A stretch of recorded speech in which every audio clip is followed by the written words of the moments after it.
नमस्कार दोस्तों। उन्हें ये कबूल नहीं कि आने वाली पीढ़ियां जाने कि महात्मा गांधी का कातिल कट्टर हिंदुत्ववादी विचारधारा का नामुइंदा था। उन्हें ये मंजूर नहीं कि आने वाली पीढ़ियां को किताबों में ये पढ़ाया जाए कि गांधी हिंदू और मुसलमानों को साथ में लेकर के चलने वाला इंसान थे। उन्हें ये कबूल नहीं कि आने वाली पीढ़ियां कोर्स की किताबों में ये पढ़े कि कट्टर हिंदुत्ववादी विचारधारा गांधी को जान ले लिया और कहें तो गांधी को हत्या कर दिया। उन्हें ये कबूल नहीं कि गांधी की हत्या के बाद आरएसएस को 16 महीनों के लिए बैन रखा गया। उन्हें ये मंजूर नहीं कि गुजरात दंगों के दौरान गुजरात सरकार का क्या भूमिका था। उन्हें ये पसंद नहीं कि स्कूल के किताबों में मुगल और मुगलों के बारे में पढ़ाया जाए। मतलब आप समझ सकते हैं।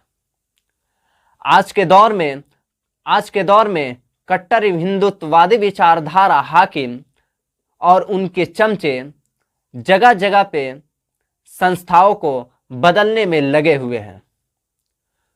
कुछ पुरानी इमारतें और बिल्डिंगों को नाम बदलने में लगे हैं, तो कुछ पुरानी निशानियां मिटाने में लगे हैं। कुछ किताबों के पुराने पन्नों को डिलीट करने में लगे हैं, तो कुछ अपनी चैप्टर किताबों में डालकर इतिहास लिखने में लगे हैं। एनसीईआरटी की किताबों में जहां जहां मुमकिन है वहां वहां बदलाव किया जा रहा है। ये सब इसलिए हो रहा है ताकि आने वाली पीढ़ियां वही पढ़ें जो हम पढ़ा सकें। ये सब इसलिए हो रहा है कि आने वाली पीढ़ियां को वही मालूम हो जो साहब जना सके। यही वजह है कि एनसीईआरटी की किताबों में 2014 से लेकर के अब तक 3 बार तबादला हो चुका है। पहला बदलाव 2017 में, जिसमें एनसीईआरटी की किताबों में 182 किताबों में से 1334 परिवर्तन किया गया। दूसरी बदलाव 2019 में प्रकाश जावड़ेकर के कहने पर हुआ और अब की बार छात्रों पर पढ़ाई का बोझ कम करने के लिए इतिहास को मिटाया गया। यही हमारा भारत है और यही हमारा सरकार है।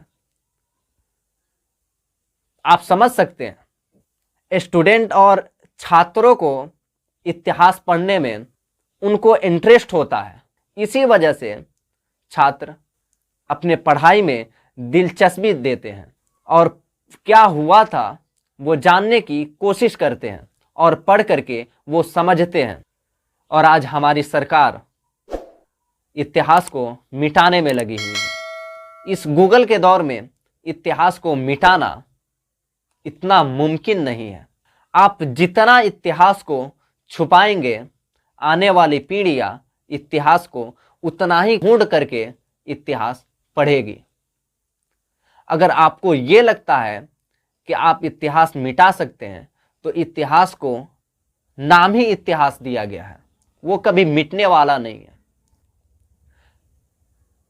दोस्तों, आप गौर से सुनिए और आप तय कीजिए, क्या लगता है, वजह यही है या कुछ और? अगर वजह यही है तो आप कितना इतिहास को मिटा सकते हैं? शायद मुझे नहीं लगता इतिहास कभी मिटने वाला है। मुगलों का दरबार और मुगल शासन कभी मिटने वाला है। अगर आपको क्या लगता है, क्या इतिहास कभी मिट सकता है? दोस्तों, 2014 के बाद से अब तक कुल 3 बार एनसीईआरटी के किताबों में चेंज किया गया है। और ये मैं नहीं, रितिका चोपड़ा के रिपोर्ट के मुताबिक 2014 से अब तक कुल 3 बार एनसीईआरटी के किताबों में परिवर्तन किया गया है। क्या सरकार को यही एक काम मिला है? कभी गांव का नाम बदलना, कभी शहरों का नाम बदलना, कभी स्टेशन का नाम। तो अगर आपको लगता है आप इतिहास को मिटा सकते हैं, अगर आप इतिहास मिटाना चाहते हैं, ताजमहल को मिटा दीजिए, अगर आप इतिहास मिटाना चाहते हैं, लाल किला को मिटा दीजिए। मिटा सकते हैं? नहीं। दोस्तों, आपको क्या लगता है? आप अपनी राय कमेंट बॉक्स में जरूर दीजिए और हम जैसे जर्नलिस्ट को पूरा फुल सपोर्ट कीजिए, क्योंकि हमें आपकी सपोर्ट की सख्त जरूरत है। आपसे रिक्वेस्ट है, इस चैनल को सब्सक्राइब कीजिए, लाइक कीजिए और हर जगह शेयर कीजिए।